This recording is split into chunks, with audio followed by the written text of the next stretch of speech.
Hey everyone, Lance here. I bet you're wondering what I've got here. Obviously the 3080 has just launched on Friday.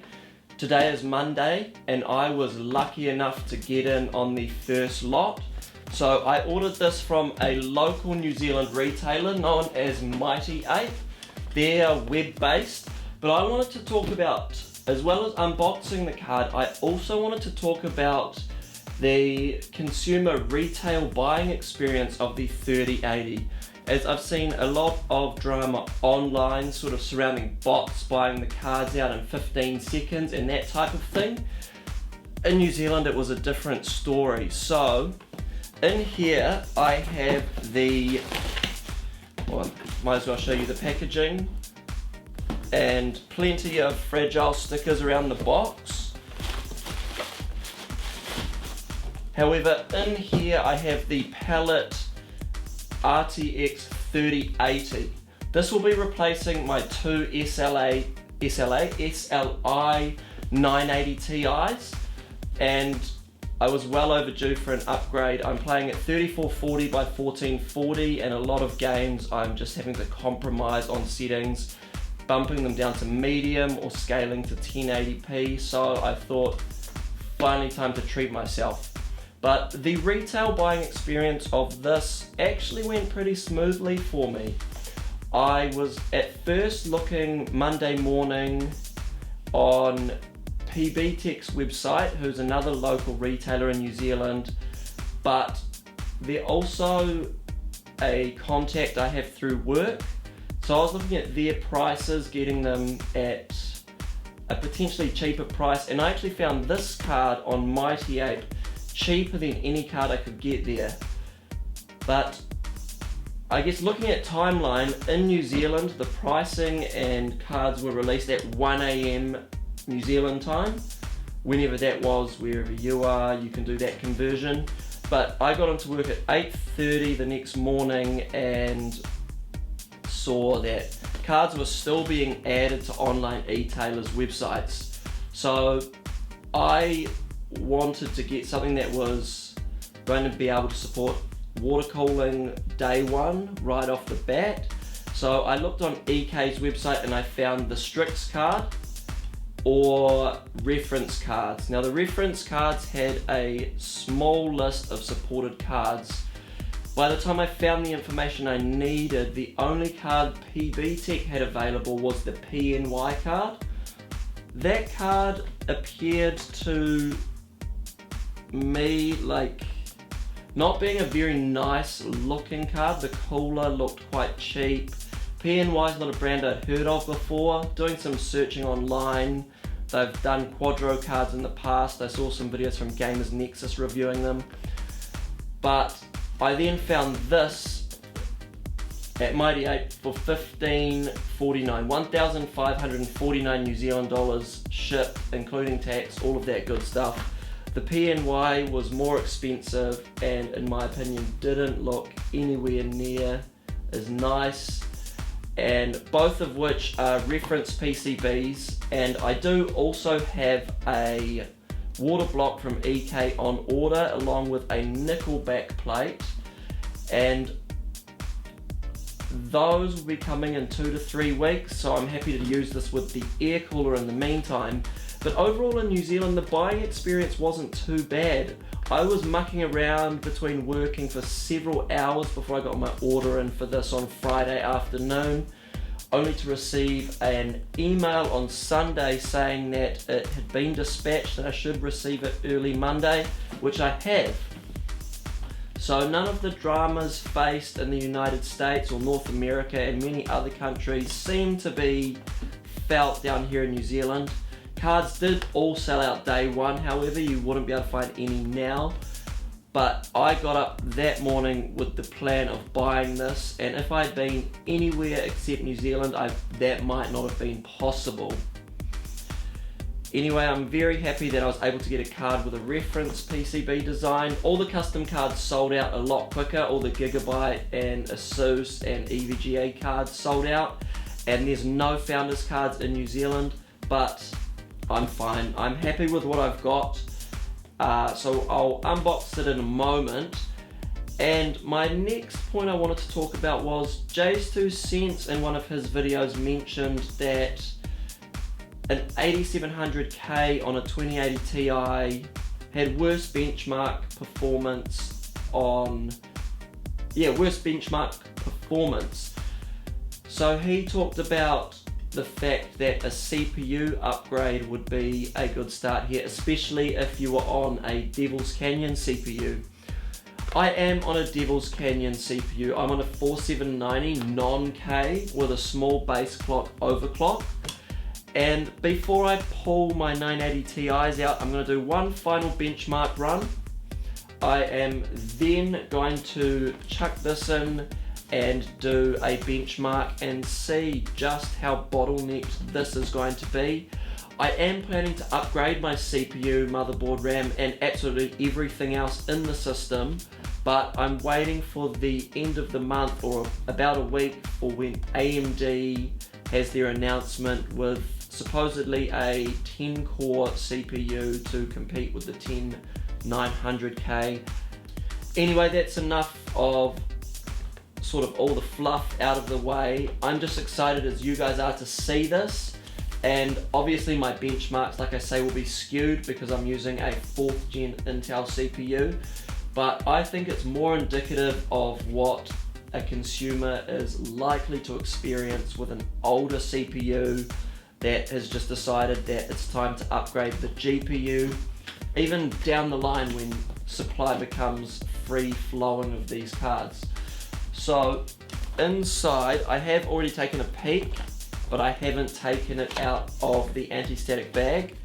So in the box, we get another box. This is very soft cardboard, not like previous GPUs I've bought and like my Gigabyte WindForce cards that are in there now. They had thicker cardboard, but I'm not complaining, obviously. It's just the cardboard box. Within here we get a user manual, and it's all packed with soft cell foam, which is very nice. We get a single 8-pin to dual 8-pin. It's dual 8-pin female to single, dual 6-pin female to single 8-pin male. One other thing I saw in here that's quite interesting is this little guy. So before we get to the card, this says here, please install this sag holder.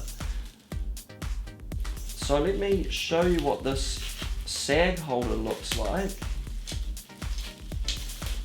No shame to saggy people out there. But it's just a few screws, a little plastic block, and then this plastic Perspex block that I'm presuming the GPU screws into somewhere here or it rests on, and then these screw into where the other PCI slot retention spots are, and then it's got GeForce RTX printed or embossed on the plastic there.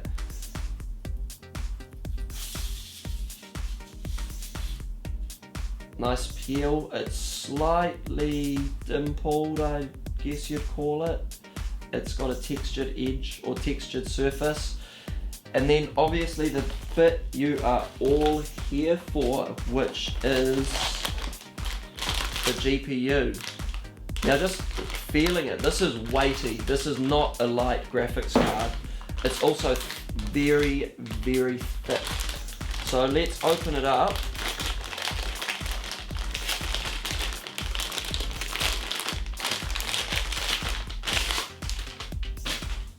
Look at that cooler. I think the cooler looks actually really nice. If we get in a little bit closer, we've got a very attractive looking backplate on there. It's just black and silver. This is plastic and some metal accents on it, and 3 DisplayPort and a single HDMI. Interestingly enough, there was no PCI slot cover on there. Fans look nice. It looks a lot nicer than their marketing pictures, let me just say that. If you compare that with all of that lighting to this is what I would rather see. And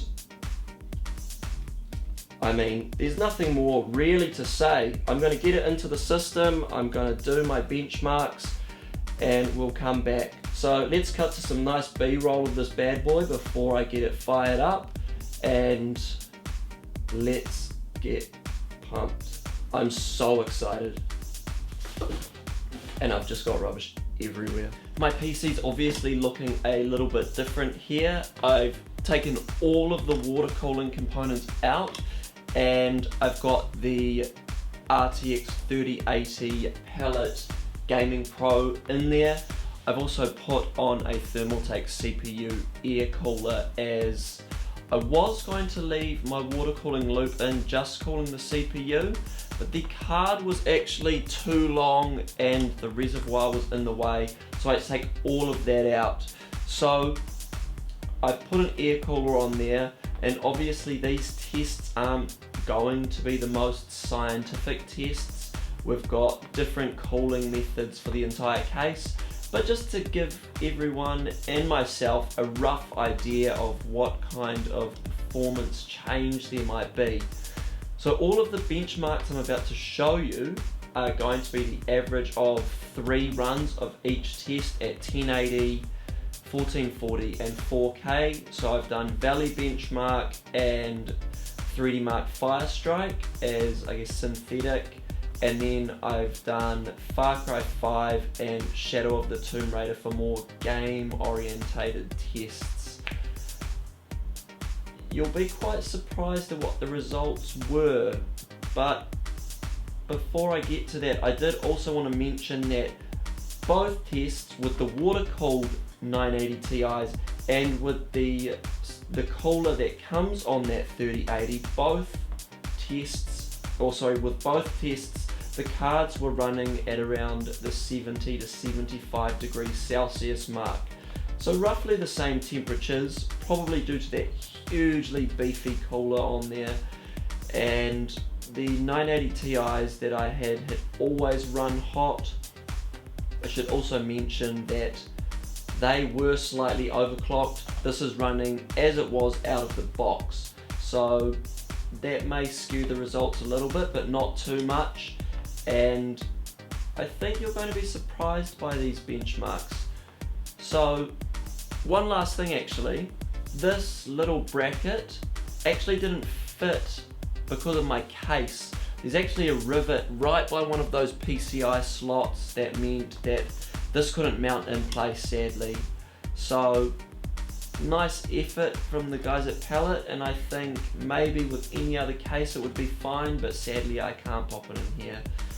I'm not too worried though, because I will be water cooling this card soon, and I'm hoping to vertically mount it also.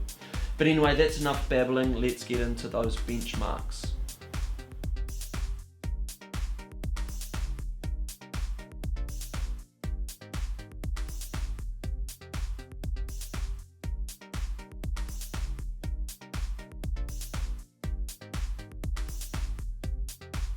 I'm just making up the graphs for the benchmarks, and I've noticed that when I look at the raw output from the Shadow of the Tomb Raider benchmark logs, 3 settings aren't as they were set in game settings.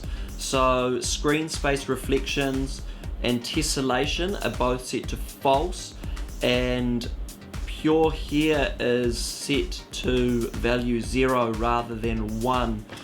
So I didn't rerun those tests, but my 3080 tests all show as those being on. So keep that in mind when looking at the charts as well. So I guess much to be expected running an older 4th gen Intel CPU. Obviously that CPU has become a huge bottleneck for the system now, and even so a little bit before. In the tests, I noticed that at 1440p and 4K in Shadow of the Tomb Raider with the 980 Ti's and SLI, The GPUs were both pegged at 100%, but when I dropped the game to 1080, the CPU was pegged at 100 with very little GPU utilization. It was around the 60 to 70% mark. And with Far Cry 5, similar story, but even lower GPU utilization, with it being at around 50 to 60%. So previously I was already feeling that CPU bottleneck at 1080, but thankfully I was using the ultra wide behind me there. So I mean, the two 980 Ti's worked for me well enough to play games that I'd been playing, but newer titles I was playing in the 50-ish frames per second mark and wanting more. So that was kind of the main motivation for the upgrade, really. And with the 3080, I noticed that some scenes in Shadow of the Tomb Raider, mostly the village scene, where there's lots of people around the village and that type of thing, I was only getting about 30 to 40% GPU utilization across all three resolutions. I ran the tests at 1080, 1440 and 4K. So huge CPU bottleneck there, especially with that amount of textures that the CPU is offloading to the GPU. The GPU is just waiting for the CPU. So the benchmarks obviously reflect that, with not really much performance improvement, and even some slightly lower numbers in some circumstances. Same thing with Far Cry 5 also. Sorry, I'm looking down, just looking at my iPad with my numbers down here. But yeah, very similar story with Far Cry 5 as well, which you've obviously seen in the benchmarks. So the CPU is definitely a problem here, and I do have plans to upgrade, as I mentioned at the start of the video. So maybe then I'll do a comparison of the 3080 with 4th gen versus maybe 10th gen Intel, or potentially an AMD based processor, depending what they announce on, I believe the 25th is when their keynote is. So stay tuned if you're interested in that. Anyway, thanks a lot for watching. I really do appreciate the time you put in to watch my videos. If you enjoyed this, feel free to like and subscribe down below. I've got my socials linked in the description, and while I wouldn't necessarily call this a review of the RTX 3080 palette card, I would say it's more of a general consumer experience of the initial buying and testing, and also give some of you guys that are running older generation processors some expectations of what you might get if you upgraded. And I would say maybe if you've only got a fixed budget, hold out, maybe upgrade your CPU first if maybe you've already got 980 Ti's like I did, because you may find better improvement there if you're gaming at 1080p. But these tests weren't super scientific, and obviously there's going to be some variance if there was more control in the environment I was testing in. These were just some obviously fun at-home tests to give me an idea of what I was getting that I thought I would share with you guys. But anyway, if you want to see more videos like this, like I say, come back here later and I'll see you in the next one.